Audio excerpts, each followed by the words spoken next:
The day my family received the news that he would be coming home after so many years filled our hearts with bittersweet sadness. How many of you sitting here today have heard or have known of a soldier missing in action for a very long time, perhaps even a family member or relative? If so, then you can imagine the horror and sadness that this can bring to a family when you don't know if your loved one is ever coming home. Master Sergeant Ernest William Granger was such a man, missing in action for nearly 63 years, since he was the age of 25. Aura Granger, his mother, knew that horror firsthand, and that fear her entire life.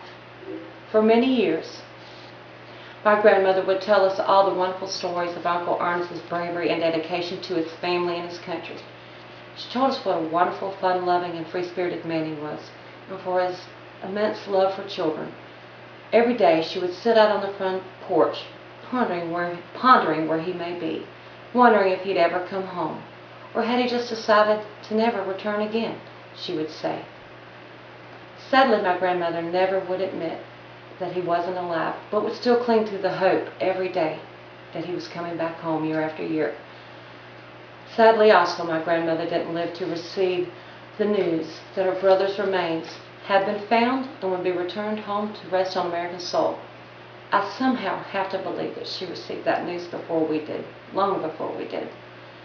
Ernest died bravely in the Korean War, fighting for a country that he dearly loved and believed in.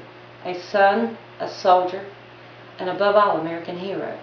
If my grandmother were still alive today, she would run to him with open arms and say, "Welcome home, Ernest, welcome home."